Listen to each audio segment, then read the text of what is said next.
Next on Good Morning El Paso.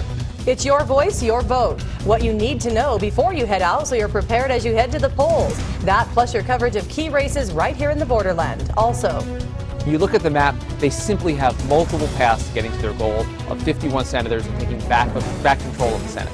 It's not just local races that have a lot at stake. We're taking a look at how Republicans are aimed to take back control of the Senate as well as the House. And a constable is remembered today by the community he served for 17 years. We're learning more about Constable Ron White and what happened the night he died.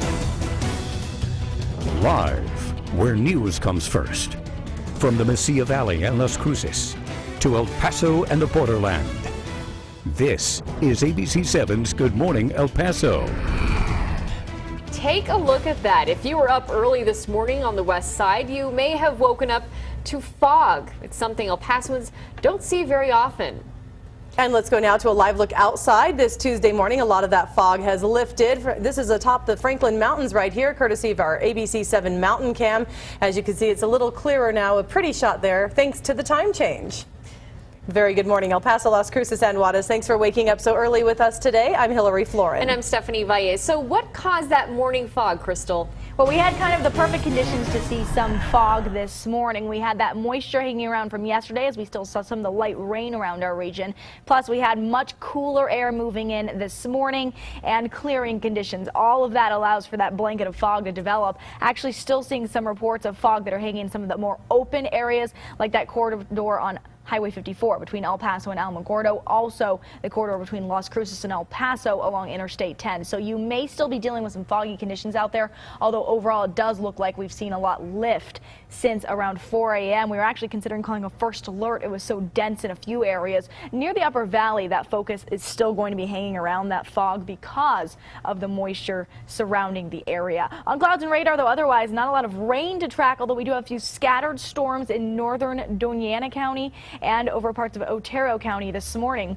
As for your temperatures, we are at 52 now in El Paso. That degree temperature dropped just 1 degree with winds at 12 miles per hour. Las Cruces at 47 degrees. Winds at 8 miles per hour. And again, as we wait for the sun to rise, it's starting to see it right now happen. Temperatures are likely to still drop a bit more because of the cool air in place. And there is a check of some of the fog we're still seeing hang about around I-10 and Artcraft. Again, this is going to affect your commute this morning as you head on into work. So just drive carefully, take the road slow when you start to lose that visibility. Back to you guys. That's about what it looked like this morning when I headed out. Thanks so much, Crystal. We'll check in with you in just a bit. In the meantime, it is your voice, your vote, El Paso. Polling places will soon be opening across the borderland. El Paso voters will be deciding 2 very important congressional elections today. Good morning, El Paso's Andrew J. Polk is live now with the details. Andrew. Yeah, good morning, Hillary and Stephanie. We're standing here in front of Fire Station number 3 in central El Paso, where within the hour, polls will open and voters will be able to decide who will represent them in Congress for the next 2 years. Now, incumbent Democrat Beto O'Rourke will be facing off against 2 opponents, Republican challenger Lieutenant Colonel Corey Rowan, and Libertarian candidate Jaime O. Perez for the District 16 seat. And voters in the lower valley will also be deciding who will be holding the District 23 seat. Sitting Democrat Congressman Pete Gallego is facing Republican hopeful Will Hurd. That seat has changed hands 3 out of the last 4 elections and will likely be one to watch tonight. And we've got a lot more election information on our homepage, KVIA.com, including full debates and interviews with some of these candidates under the Election Center tab on our homepage. So for now, reporting live in central El Paso, Andrew J. Polk, ABC 7. Thanks so much, Andrew. Got to be informed when you head out to vote today. The Texas governor race is just one of many closely watched races in the midterm elections, all this leading to a struggle for the control of the House and the Senate. Here's ABC's Tamon Bradley with the latest now from Capitol Hill. It's Election Day in America. Voters heading to the polls to have their say. On the line, all 435 House seats, 36 governor's races, and the biggest prize, control of the U.S. Senate. Polls show Republicans are poised for a good night. Victory is in the air. In Kentucky, Republican Mitch McConnell wrapped up his campaign confident that he survived a challenge from Democrat Allison Grimes. McConnell is set to become the majority leader if Republicans regain control of the Senate. We intend to be a responsible governing Republican majority if the American people give us the chance to do that. If the GOP holds on to Kentucky, Georgia, and Kansas and wins 6 of 13 Democratic-held seats, they will recapture the Senate. Analysts say the odds favor Republicans. You look at the map, they simply have multiple paths to getting to their goal of 51 senators and taking back control of the Senate. Also this election, Republicans are poised to expand their majority in the U.S. House. But there's a possible bright spot for Democrats. Republican governors in Florida, Wisconsin, and Pennsylvania are in danger this year because of voters' anger with incumbents. I'm on your side, and you deserve a governor who's on your side.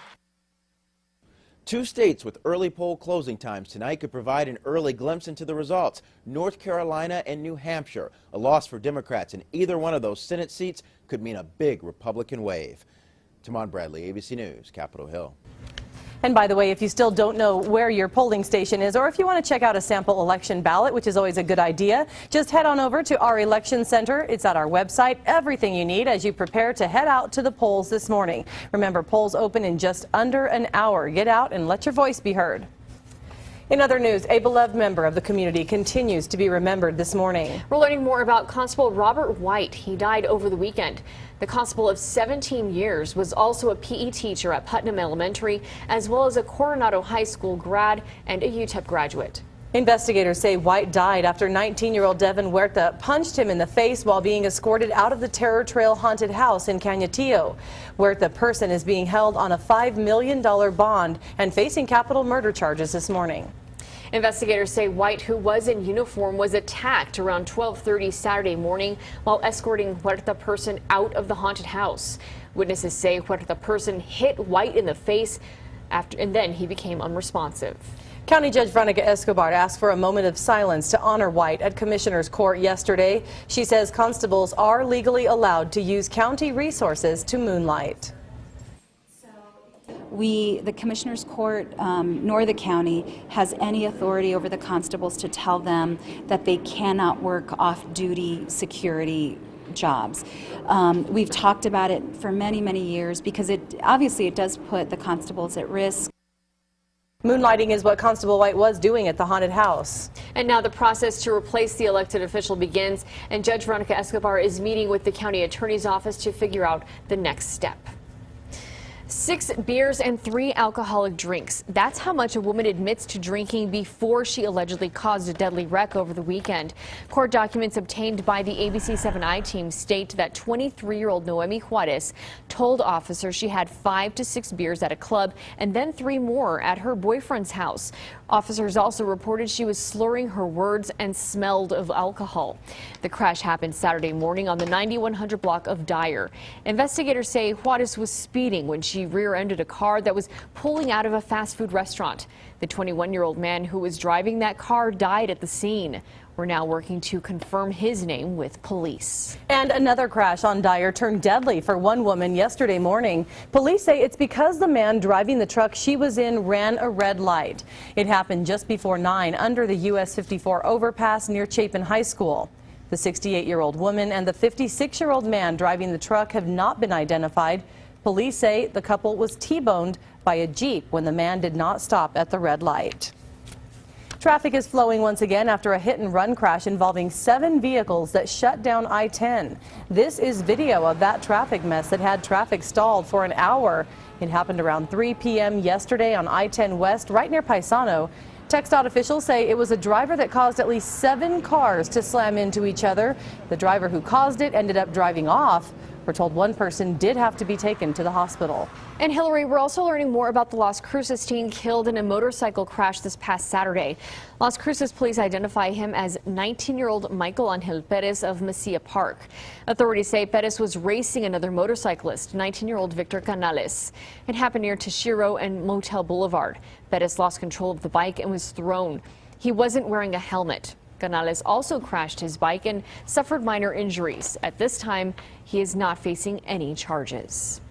And at 6:09, it's time to take a look at our TxDOT traffic camera network. We're looking at I-10 and Artcraft, where the fog that Crystal has been telling us about all morning during Good Morning El Paso. You can see it's pretty heavy there on the west side and also Upper Valley area. Look so how definitely it's be careful. affecting visibility so much. So caution out there. Well, it all comes down to today for candidates Wendy Davis and Greg Abbott. Both gubernatorial candidates were out in full force yesterday, reaching those last-minute potential voters. We'll check in with them later in this newscast. Also, I'm like that zombie that you can't kill. He's back. Comedian Tommy Chong landed in last place last night on Dancing with the Stars, but was it enough to send him home? Your recap of the show, in case you missed it, coming up a little bit later. one person we're not eliminating at all, meteorologist Crystal Kwai. She has your complete forecast up ahead. Crystal. We're going to talk more about the fog conditions outside, when you can expect that to burn off, and also we will take a look at what to expect in terms of rain chances for the next 7 days of weather. It's all after your break. Thanks, Crystal. This is ABC 7, where news comes first.